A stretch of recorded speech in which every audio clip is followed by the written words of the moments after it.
Good morning and welcome back to the Finance Committee for Tuesday, December the 6th. It is 9:33 and we're going to get going for today. First up, before we get going though, I need a motion to appoint Director Bax as Acting Vice Chair for the purposes of this meeting, please. Moved, seconded, all those in favor? That's carried, thank you very much. We are going to move on in our agenda that we left yesterday to Annex E, 2023 Community Recreation Capital Funding Review. So I will turn this over to the staff desk because I'm not sure who's taking it on first. Thank you, Chair. This report in front of you today reflects a review of the capital funding for the community recreation services. This year we considered a review of the criticality and the estimated useful life of various components. As you know, in 2016 was the first time the capital plan for recreation services was presented to the board and adopted. Since then, a significant review of the components and the criticality of them had not been conducted. As a part of this, we identified accessibility, safety, and other concerns related to some components that hadn't been encompassed in the funding envelope. That correction, along with the consideration of some of the aging facilities and components such as electrical and plumbing that hadn't been considered for renewal, have been updated into the plan. On top of that, you may notice that there's a recommendation to fund recreation program and equipment. That was a consideration to establish a consistent funding level for recreation services. If there's any questions regarding the plan, staff are happy to take them. Thank you very much. Directors. Director Bax, do I see you going for a hand? I do, I'd like to know what the condition of the facilities are, including the Zamboni. Is it something that can be repaired over, is there any way of deferring these really large costs? Thank you for that.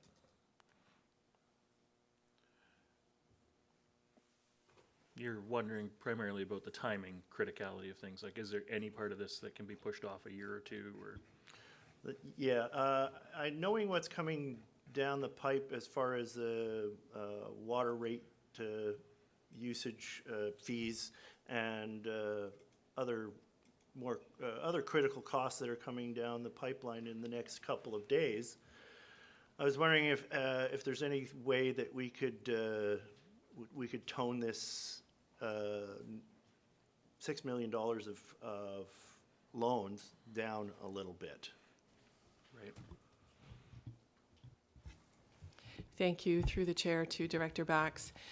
I appreciate the question. I also appreciate the challenge that the board has in front of them as they examine a fairly large budget and trying to balance all of the various priorities. So I certainly appreciate the question.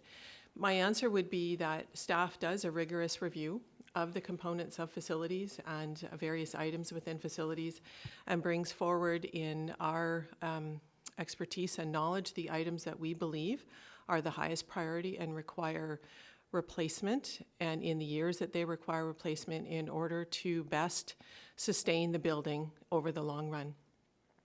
So I guess the answer is anything can be delayed. The impact on that, though, is oftentimes can be worse at the end run in terms of greater expenses.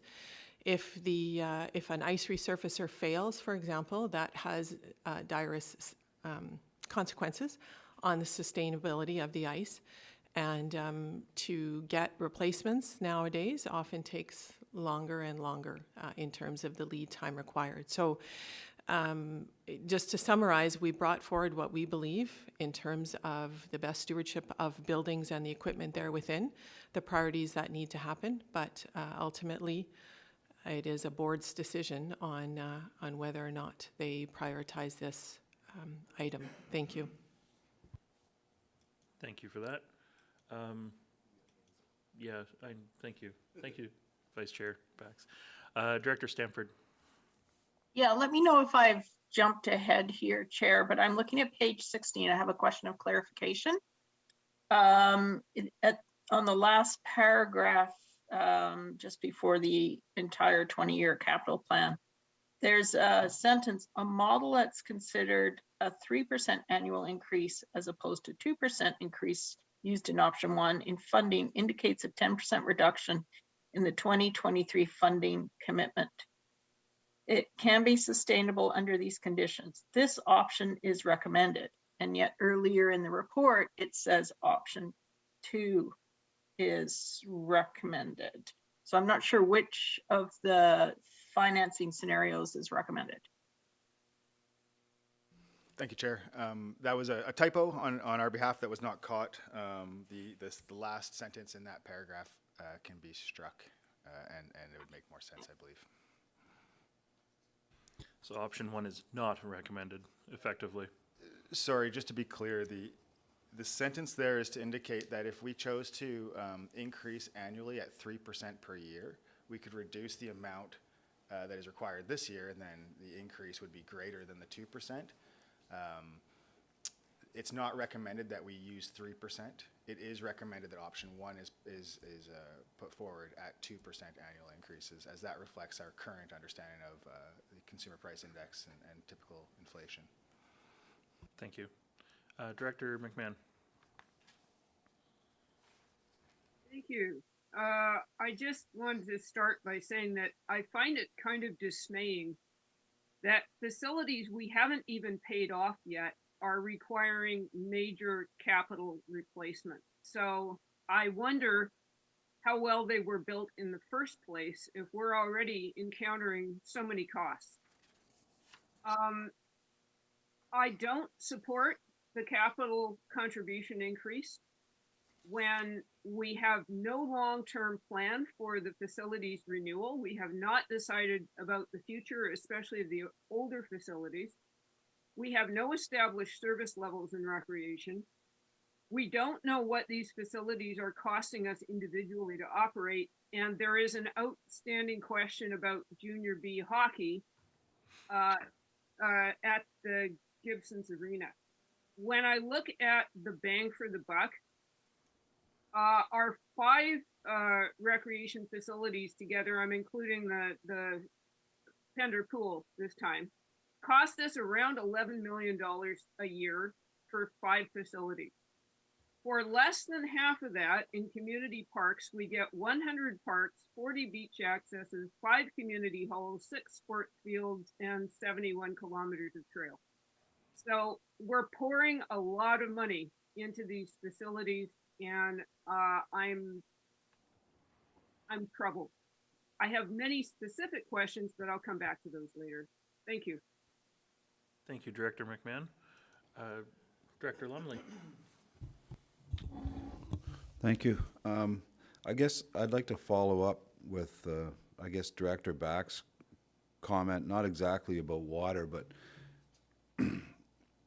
I guess what I was wondering was that with the borrowing at the higher rates, just based on the economy right now, but I mean, I was reading some economic outlooks for Canada, which are much better than the States, which means we're not actually going to get into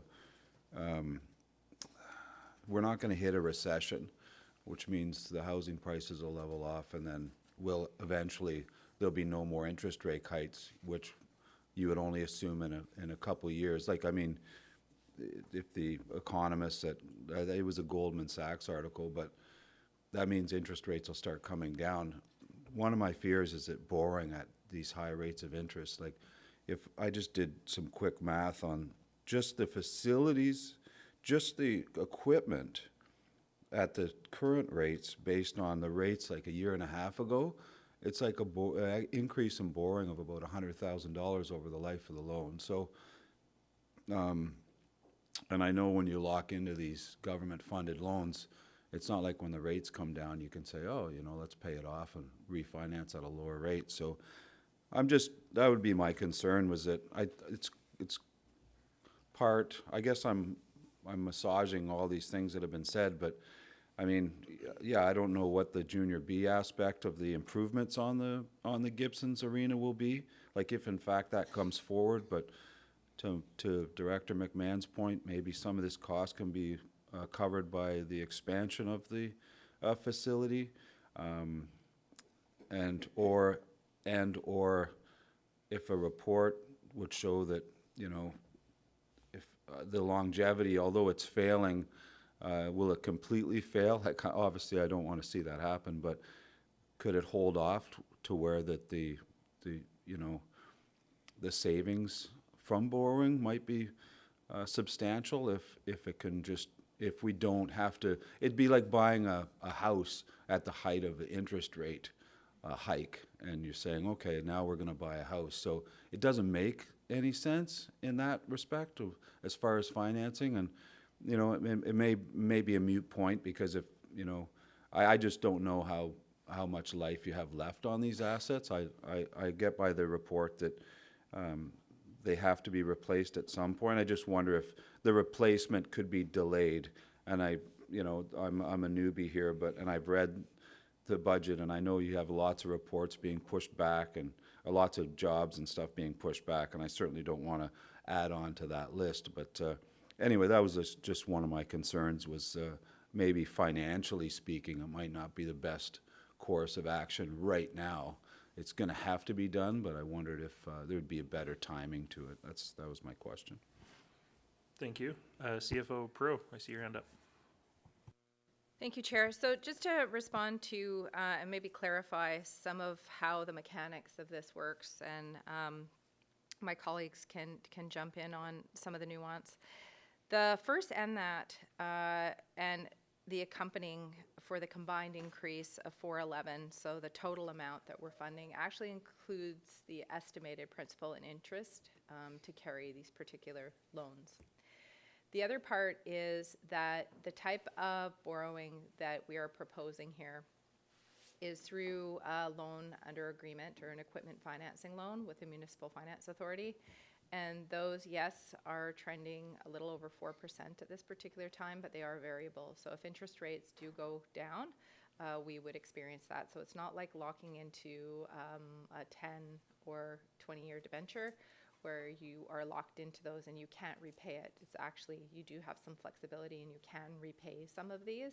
So for instance, if at the end of the term of the debt financing for the two recreation facility, if the board did make a decision to repatriate those funds, we could potentially pay down some of the debt.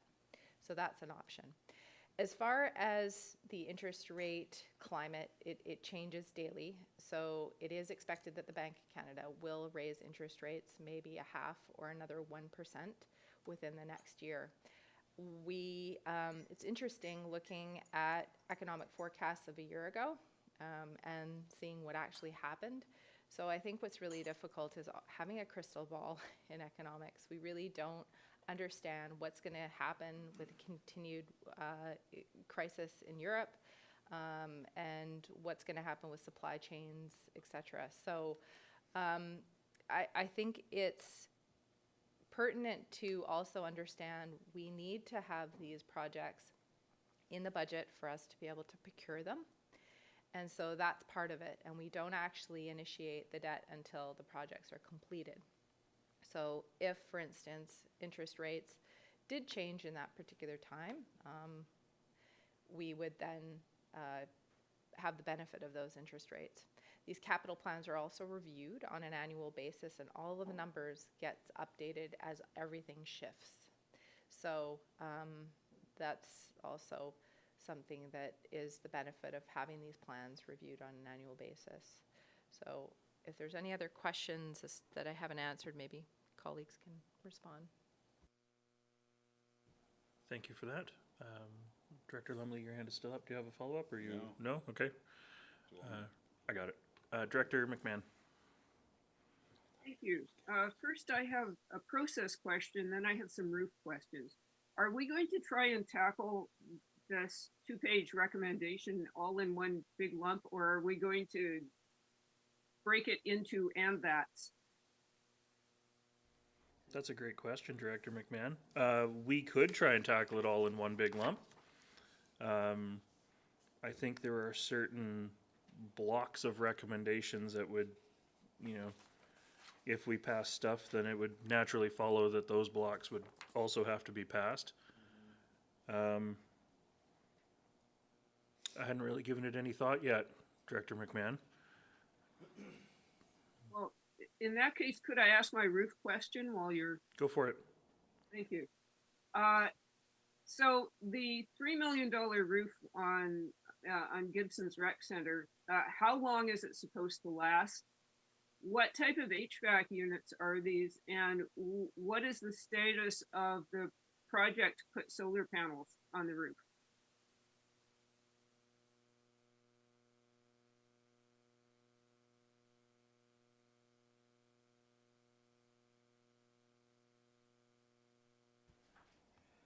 They're just rearranging the desk. Give them a second. Thank you, Chair.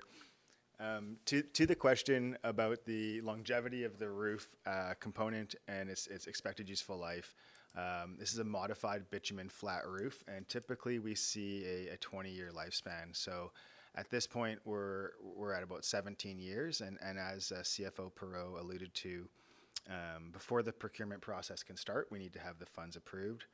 We're looking at an 18-month lead time before this project is completed, which puts it in a pretty satisfactory range of achieving its expected useful life, and that should be taken into context considering that we are a relatively proximal environment to the marine conditions. We have experienced significant extended droughts over the last few years, and that long period of drying can probably exacerbate damage to the roof, and the roof asset has been observed to have compromises which affect its ability to perform its job at this time.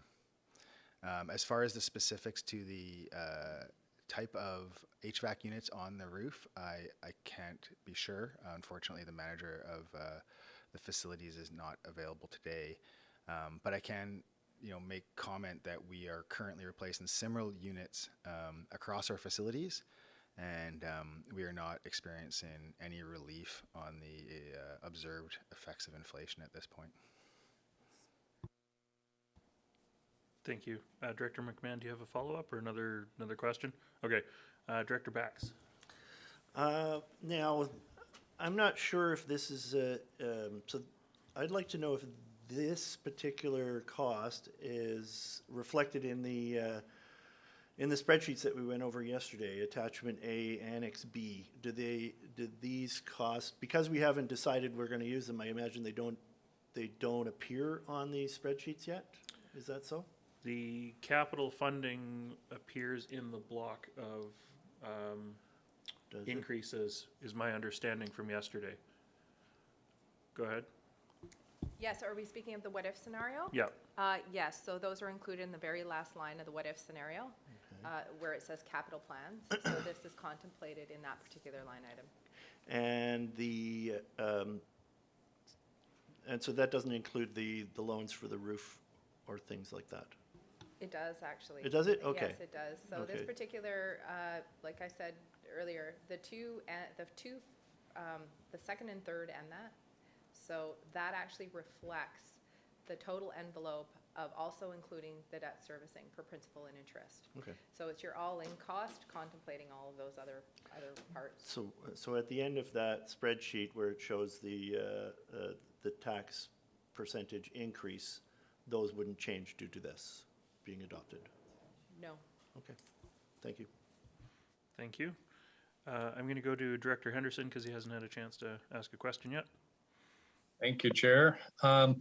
Looking at this reminds me, and I'd appreciate, I guess, CFO Perot's response. What is the level of materiality that you're using? We see in here a whole lot of things that are, maybe 100,000 and up, and yet yesterday we spent 10 or 15 minutes talking about $4,000 for a particular project.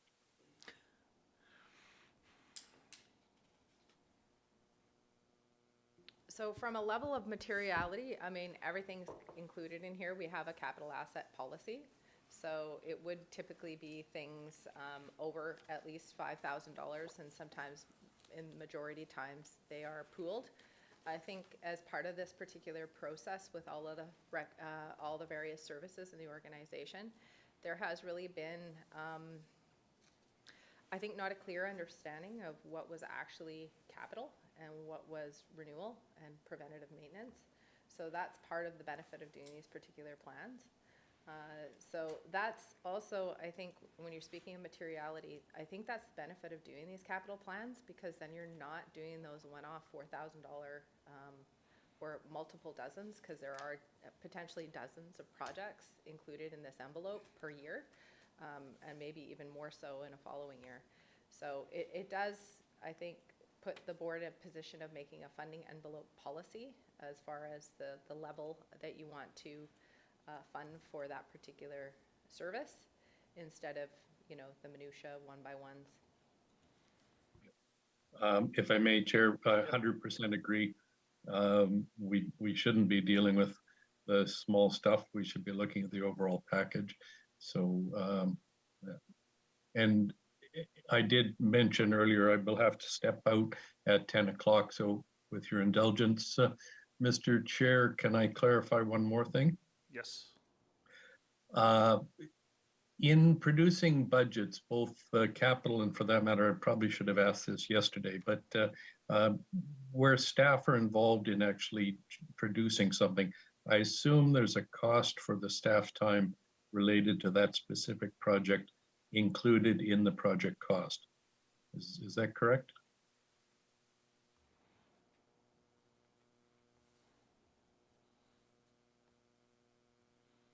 So if the question, Chair, is whether or not we capitalize wages, we do in the various projects, just depending on what stage of the project it's in. Sometimes we do things such as engineering or feasibility, and it actually never materializes to an actual capital asset, so we actually operationalize those costs, and so we actually have a determination. So if the question is regarding, you know, for instance, our asset management team's time, if that gets capitalized, no, not in particular, because that's more of a concept of a plan. It's a planning exercise. It's planning support. It's through the support service allocation, and allocated through our support services based on the cost of percentage of people's capital assets. There is a component of our asset management team too that actually supports divisions in doing some of their capital projects. So, for instance, Kyle's working on Cooper's Green as the project manager there. So in the event of bigger one-off projects, though, that time will be put against the specific project, Cooper's Green, for example. Correct, yes. Thank you. So when a project doesn't happen, Chair, when a project is budgeted but doesn't happen, then we've allocated staff time to generate that project, to complete that project, and it hasn't happened in a year. I'm trying to wrap my head around how do you account for that? Obviously, the staff are working on other things. I mean, it still gets tracked against the various departments that they're working under, even if it's not under a specific project. I know, but we've approved a project that contemplates using staff time.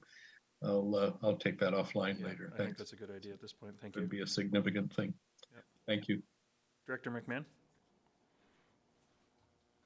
Yeah, the fitness equipment. My recollection is that the fitness equipment in Gibson's at the rec center was replaced quite recently. And it seems like just a few years ago that it was all replaced at a high cost.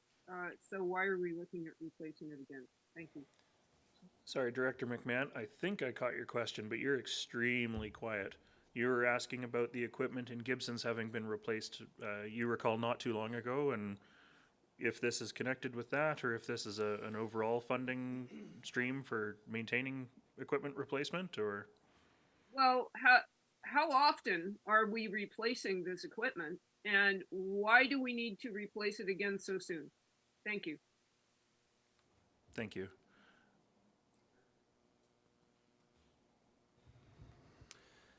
Thank you for the question. So we did replace 2 pieces of equipment at the Gibson's Community Center back in 2019. Otherwise, we've just replaced the odd smaller piece here and there, dumbbells, that type of thing. and we are requesting this capital plan in line with our expected lifetime of these assets. So to sum it up, this is everything else, basically. Okay.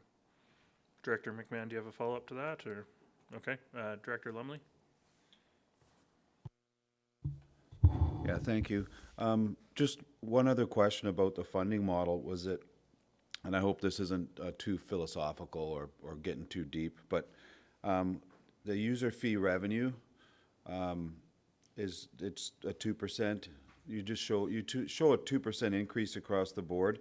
I'm not sure if this is based on current usership or if part of this percentage of increase includes an increase in users as a whole due to growth of the Sunshine Coast. But I guess my other question, what part of that would be, is there any thought to, I mean, at some point, and I know there was a small discussion here before the meeting, but at some point, does the users have to kind of take on more of the burden than the taxpayers for facilities that I don't know what the answer is. I just wondered if there's part and parcel of your formula is that, like, potentially increasing the user fees to reduce the amount of taxes or the amount of debt that that the general public, that the taxpayers would have to burden for these expansions. I think at the root of the root of that is, does this capital planning consider user fee increases over time? Yes, yeah, like the model says 5% of user fee revenue. Would there be an appetite to increase the user fees and increase the capital project recovery based on that increase? Right. Yeah. Okay. Thank you, Chair. I'll start and probably hand it off here. From the modeling perspective, we are just using the best information available and based on the current policy and standards. So we currently contribute 5% of user fee revenue into the capital renewal budget, and the model projects a growth of approximately 2%, which reflects, like you alluded to, the population growth and just the typical statistics we have available to inform us on what data we should use for that projection. As far as the philosophical aspect of the policies, I'll let GM Gagnon speak to that. Thank you for the question through the chair. So there is no board policy on cost recovery or expectation in terms of what is covered through user fees versus what is covered through taxation. I would suggest that if you look across the country, you'll find that that's fairly consistent, and it's really individual councils or boards have a comfort level with where that sits, and they take into consideration the market as well and what the market can bear. And so when we look at an increase to user fees, certainly one of those considerations is the market, and we did look at that potentially this year, but understanding what is happening with cost of living, what is happening with some of our other rates and charges, we did not present that this year. But certainly in future years, a total review of our fees and charges and the philosophy around the cost recovery needs to be a discussion. The market will be a little bit challenging for us because we don't really have a market, so to speak, because you don't normally, we don't get teams coming over or users coming over from the island or even from Vancouver to use our facilities very often. So whereas if you were in Greater Vancouver, you've got lots of market to judge yourself against in terms of those user rates. So it will be it's an interesting discussion. It's an interesting philosophy. There is no formula for it in terms of what is best practice.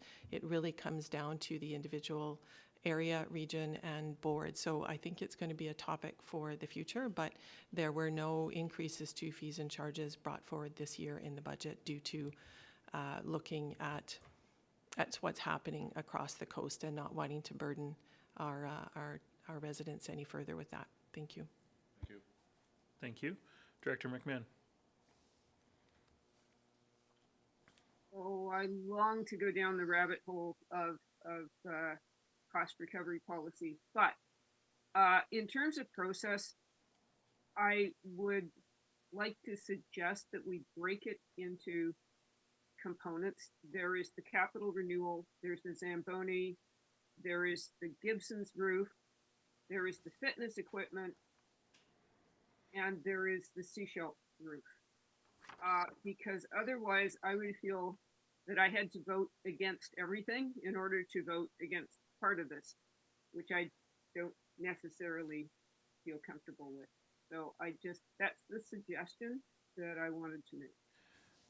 Thank you. I did give this some consideration, and I think we can probably look at the individual and that clauses, starting with the Zamboni and going down that sheet, and then looking at the roof renewal project and the AAP for the Gibsons area as one block, and then the Seashell Aquatic Center and the AAP as one block, and the other, yeah, basically the top of the recommendations list would be one block. I think that makes a lot of sense. Director Bax, I see your hand up. Yeah, I just wanted to go right back to the very beginning of this list of these recommendations and talk to the contributions to community capital renewal. It is a over 300% increase in the capital renewal. Is there, is it because the renewal that we've been putting in, the 351,000, it's unsustainable? And is there a middle ground that we can find between the two, something around $750,000 rather than 1.12 million? Is that possible? If you get my meaning. I want to talk to the first part of your question first, and then we'll go to the staff table for the answer to the second half on, Okay. on where you, yeah. That 351,201 considers all of the financing for everything below it, right? So if we're going to reduce that amount or change that amount, that is going to put into jeopardy the sustainability of the service if we fund everything below it. But if we approve everything down the page and onto the next page, that comes out to $351,000 in funding. So why is the recommendation to bring it to 1.121 million? That will go to the staff for, Okay. yeah. I'm not suggesting that we lower it below the lower number. I'm suggesting we find a number in between the two. And I think staff would be willing to talk to the capital funding. Thank you, Chair. Just a point of clarification. This year, we're asking that the funding be increased by 351,000. So I believe it's a 40% increase on the current funding. So it's from 700 and I believe 70,000 plus 350,000. And then as you mentioned, Chair, the subsequent recommendations below it, all the debt associated with each of those components is considered in that funding envelope, and any changes we make to the approval of that debt or the recommended terms of debt will influence the funding envelope that's required. By utilizing debt funding, we're able to avoid a one-time increase to directly fund those through reserves or existing funds in the next several years. Thank you for your answer. I was mistaken. CFO Pro, I see your hand up. I think it's just to add on to what Manager Doyle just mentioned was that for about 10 years of the facilities, and this was discussed as part of our orientation with asset management, is there was a 10-year period where we were contributing essentially zero towards a capital renewal, and so we are playing extreme catch-up. And so what's happened too is in 2016, so 10 years into the life of the facilities, we started to contribute 500,000, and in that time it's not been consistent. So through COVID, we actually took a year off in essence. So again, that's also what's exacerbating this. Also, as part of the renewal review, as Manager Doyle said, there were components that were not included in the plan. And plus, we're factoring in things like cost inflations due to supply chain changes, commodity issues, et cetera. So that's part of the benefit of having the review. But essentially, yes, we are in a catch-up period, and it's because of not paying for those things or saving for the rainy day. And that's part of what happens, right? If you don't save up a balance between reserves, you're going to have a really high debt servicing cost. And I think this is really demonstrating the impacts of if you don't have a balanced approach to your capital renewal plan from the inception of the service is you're going to have a heavy debt load because you don't have the rainy day fund. Thank you. Director McMahon? Yeah, I'm going to speak to the capital renewal contribution, which I appreciate has been somewhat underfunded, but we have not had a community conversation about the future of recreation on the Sunshine Coast, the future of our facilities at least. It's still a tense issue in Gibson's due to the history of the building of the recreation center and a lot of community angst over the swimming pool, and we haven't talked about it. I'm looking at this in context. At the beginning of our financial package, which we received yesterday, the what if property taxation scenario for my area is 15%. On Friday's agenda, staff are proposing a 25% increase in utility rates. That's a whacking increase that we are looking at here. And in view of all of the unknowns in recreation and a complete failure to consult the community on where we think we're going with it, I absolutely cannot support putting more money into capital renewal at this time. Thank you. Thank you, Director McMahon. I don't see any other hands up, so I think I'd like us to start looking at these recommendations. And I think for clarity's sake, we're going to do them individually or in chunks, starting with the, what is this, 1, 2, 3, the fourth and that, looking at the Gibsons and Area Community Center Zamboni replacement being funded through MFA 5-year equipment financing loan. And so I'm actually happy to make that recommendation if I have a seconder. I have a seconder. Thank you very much. I don't see any other hands up. Although I do want to clarify one thing. It says here on the agenda cover that this is voting all directors. I just wanted to confirm that since none of these facilities are pertaining to Area A. That is correct. For committee, it would not include Area A. When that goes to board, it's a different situation because Okay. it's a Finance. funding, it's a debt, it's financing. Okay. Thank you. So I'll call the question. Oh, my apologies, Director Stamford. Okay. I'll call the question then. All those in favor? Opposed? Oh. Let's try that again because my screen changed around. All those in favor? Opposed? That's carried. Thank you. Director Stamford, I can see your physical hand, so you don't have to raise the virtual hand because that makes me think you want to talk. Okay, so then next up is the $322,200 for 5-year term to fund the Gibsons and my apologies, we should have taken that with the last one. So this is the funding for the Zamboni replacement, which I will also move. Seconded. Thank you. All those in favor? That's carried. Thank you. Looking at the next two, this is the package rooftop unit replacement project at the Gibsons and Area Community Center, as well as the MFA funding request for that. I will move that. Do I have a seconder? Seconded. Any comments, questions, discussion? If not, all those in favor? Thank you. Any opposed? That's carried. And we are looking then at the equipment at the bottom of page 57.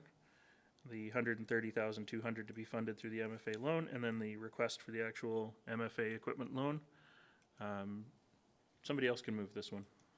I'll move it. All right, moved by Director Bax. Do I have a seconder for it? Thank you. Any discussion on this item? If not, I will call the question. All those in favor? Opposed? Would you like those votes recorded? Sure. Director Bax opposed and Director McMahon opposed. That is carried. So now we're at the top of page 58.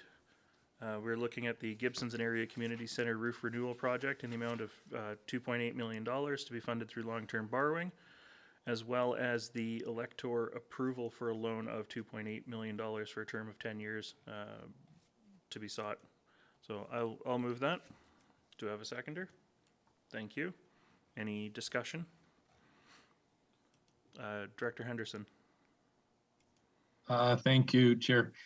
Why, I mean, I know the cost benefits of an AAP as opposed to a referendum, but would staff like to comment more? In a referendum, to me, is always more authentic. We're getting an affirmative vote rather than having a negative, and just allowing those that are opposed, adamantly opposed, to register that protest. I guess I've always felt referendums allow us to actually explain more effectively why we're doing things and actually treat it as a positive. So I'm curious if staff has comments on why they're recommending an AAP. Thank you. CFO Perot. In the absence of having our corporate officer here, I will just simply say it's cost. It's cost of running a referendum is actually the same as running an election, essentially. So that would be probably well over $100,000 to do that. Where in AAP, you know, there are mechanisms. You'd probably do the same thing through an AAP as you would with a referendum, in the sense of the same advertisement, engagement, communication.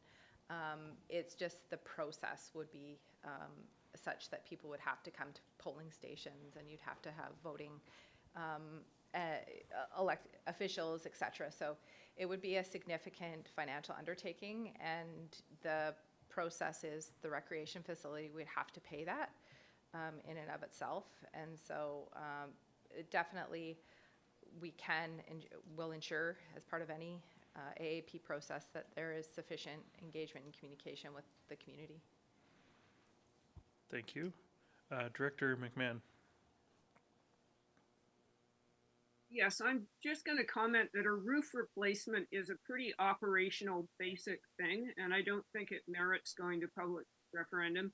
However, when we do get to the point that we are looking at the future of all of our recreation facilities, I would strongly support taking that to public referendum. Thank you, Director McMahon. Director Henderson, I see your hand up still or again? Mm-hmm. Still. Okay. Still and again. Are you calling on me then? Go ahead. Thank you. Yeah, I guess I'm getting ahead perhaps, but that's, the roof is just the tip of the iceberg, bad analogy, but you know, I guess I'm echoing Director McMahon's point that really we should be treating this as the opportunity to get out in front of the public about our priorities with recreation. Thanks. Thank you. Director Lumley. Thank you.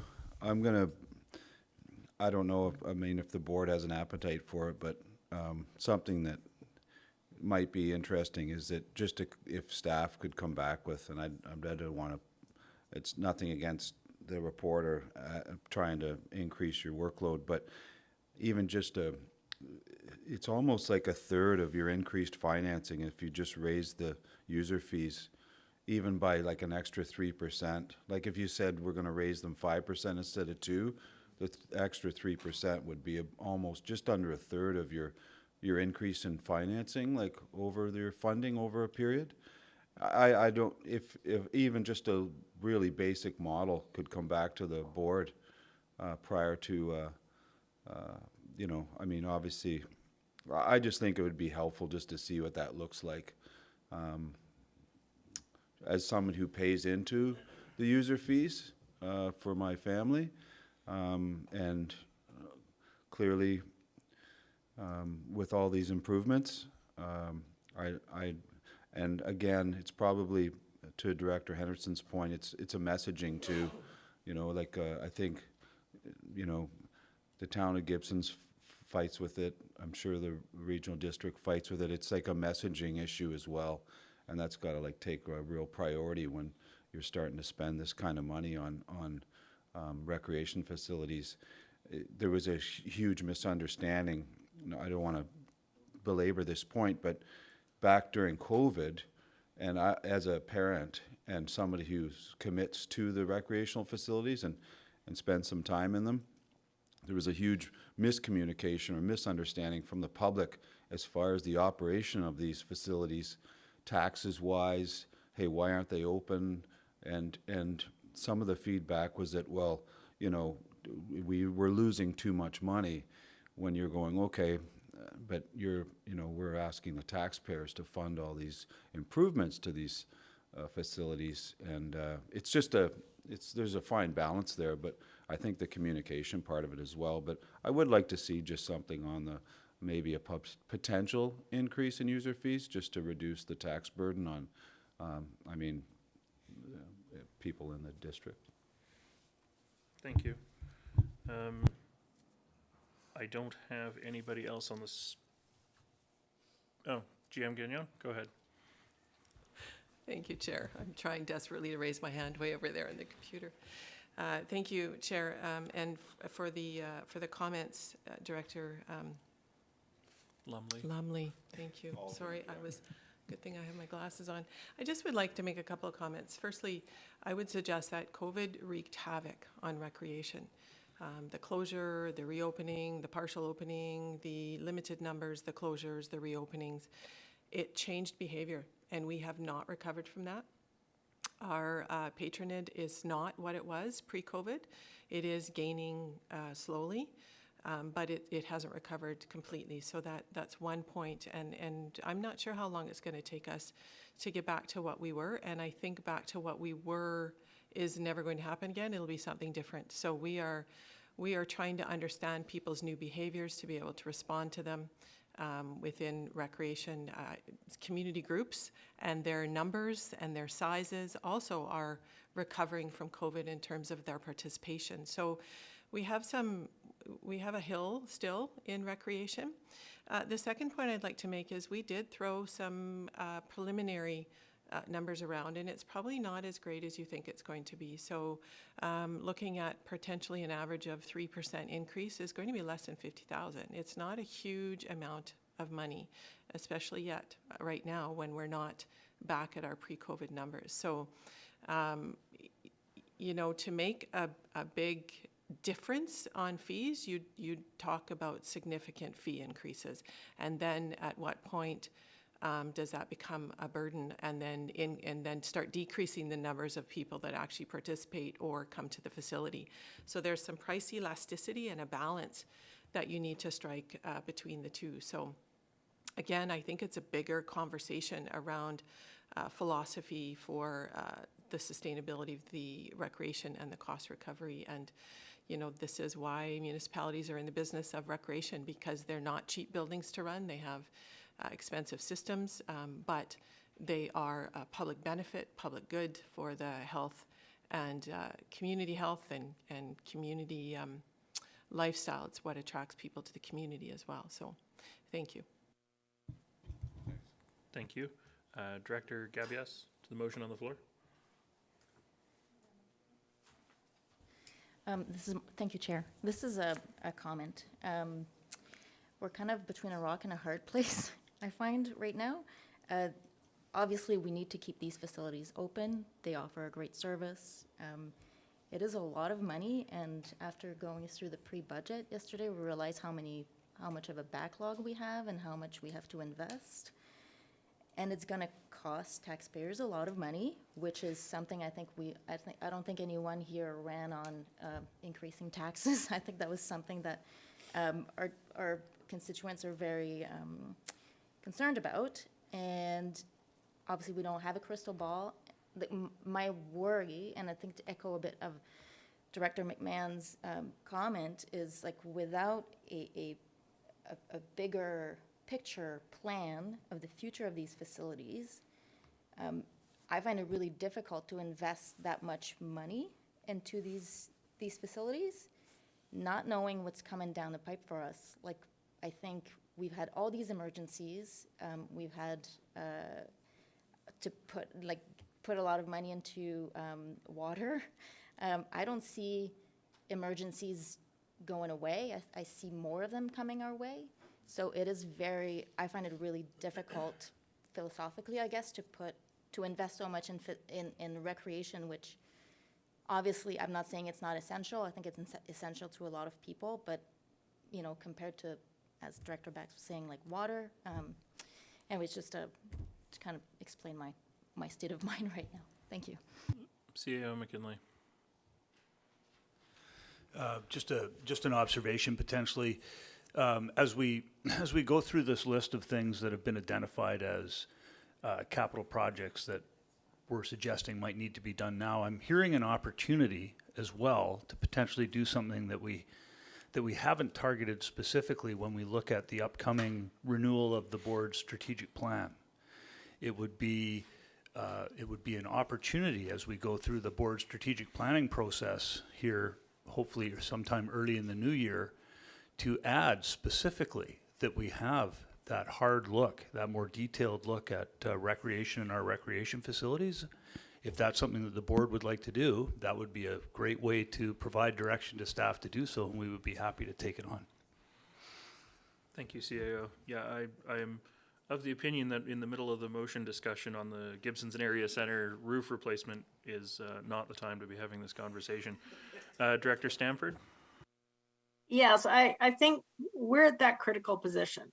Other boards have moved these decisions off for a variety of very valid reasons, but we can't just keep holding off. And unfortunately, it's landing on our lap. One of the things that's intrigued me is something that I heard earlier is that we don't incur this debt until the project is finished. So there is an opportunity here to move forward with the overall capital plan and then be able to pull back on specifics if they're not accomplished or if we go in a different direction. Right now, if they don't have any direction, staff are limited in how they can move forward, other than they can't move forward. And then we will see these problems come back to us next year, very possibly even more expensive and even more onerous on our constituency. So I would really like to see opportunity to have a hard look at this overall recreation future. I think when this was originally considered, if I understand correctly, there was a referendum many years ago, and the decision to make 4 separate facilities up and down the coast, plus the 5th in Pender. Now that decision by the community is costing us. So is it worth continuing on a 20-year plan with those facilities as is, or where do we want to go with that? So those are questions I want to ask, but I don't see holding up the whole process because we don't have the answers right now. Thank you, Director Stamford. There is a motion on the floor. The motion is for the Gibsons and Area Community Center roof renewal project in the amount of $2.9 million to be funded through long-term borrowing, 10-year loan, and that the electoral approval for a loan of up to $2.9 million for a term of 10 years be sought. So those 2 recommendations are currently on the floor. I don't see any other hands up, so I'm going to call the question on that. All those in favor? Any opposed? Director Henderson, do you want that recorded? Yes? Okay. Yes, please. Whoops. Thank you. That is carried. All right, next up, I want us to take a look at the Seashell Aquatic Center Phase 1 roof renewal project in the amount of $556,300 being funded through long-term borrowing, and that electoral approval for a loan of $556,300 be sought via the AAP process. Director Henderson, I see your hand up. Thank you, Chair. Just to clarify, my negative vote was because of the combination resolution prescribing the AAP. So on the last resolution. Nobody has moved the next recommendations yet, so somebody is welcome to move them individually. Director Bax, turn your microphone on, please, so the rest of the world can hear you. So I'm moving that the loan for the Sea Shelter Aquatic Center Phase 1 roof renewal project. Go ahead, according to the recommendation. Just the one recommendation?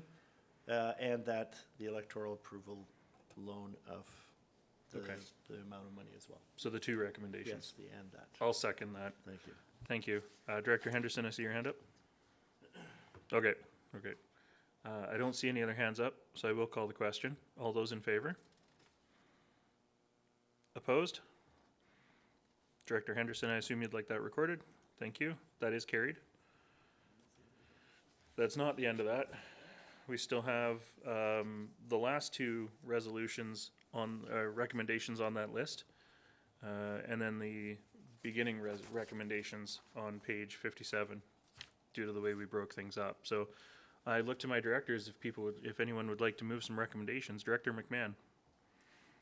I think you have to do it in the opposite order. I think you have to tackle the capital renewal first, because I think the last, and that includes all of the stuff above. Would you like to move some things for me then, Director McMahon? Actually, no, I'm opposed to the capital renewal. So if somebody wants to move it, it won't be me. Okay, thank you.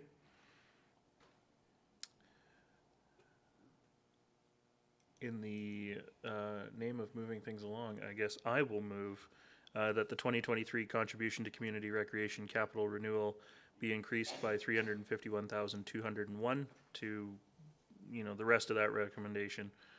I will move that. I'll second. And I've got seconders for that. Thank you. I don't see any hands up, so I'll call the question. All those in favor? Opposed? Director Gabias and Director McMahon, do you want those votes recorded? Yes? Yes, please. And that is carried. Thank you. And I've got a couple more recommendations here on page 57.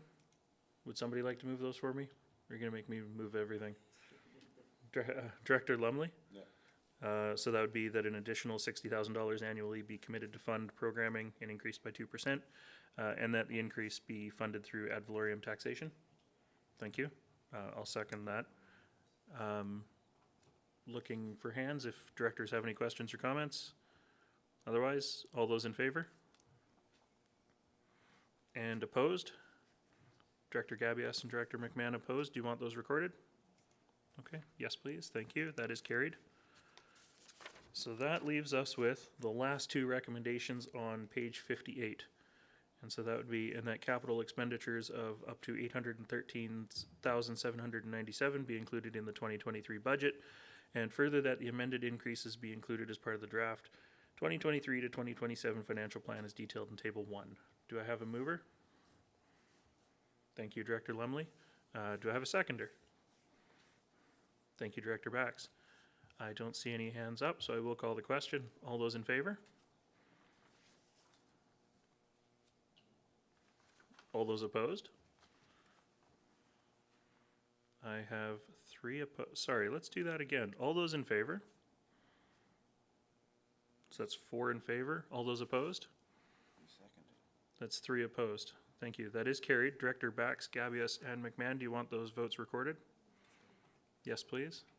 And that is carried. Okay. It's 10:32. We're going to take a 10-minute break. We'll be back at 10:42. Thank you, everybody.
And welcome back to the Finance Committee meeting for December the 6th. Next up, we have Annex F, the Gibsons and District Fire Protection Service 20-year capital plan update. So we will turn this over to staff if they have an introduction to it. Thank you, Chair. This report is brought to the board as part of the annual review of capital plans. Previously, increase to the Gibsons and District Fire Protection Service was approved from 2022 to 2024, and based on our review, there are no changes to the funding that is anticipated at this time to be needed. If there's any questions, staff are happy to take them. Thank you very much. Directors, any questions or Director McMahon? I hope you can hear me. Much better. Much better. Okay. I'm just happy to see that the Gibsons and District Fire Department is in good shape. And I'm happy to move the recommendations on page 67. Thank you. And this is voting E, F, and Gibsons, so unfortunately you can't second it, but thank you. Do I have a seconder from, thank you very much, I do. And I don't see other hands up, so I will call the question. E, F, and Gibsons, all those in favor? And that's carried. Thank you very much. Moving on to Annex G, Roberts Creek Fire Protection Service 20-year capital plan. And we'll turn it back over to the staff desk. Thank you, Chair. Again, as a part of the annual update on the capital plans, this plan has been brought forward. During the review, as the horizon of the 20-year capital plan advanced to capture the 2042 year, I believe another fire apparatus is anticipated to be replaced in 20 years, approximately $700,000 in cost.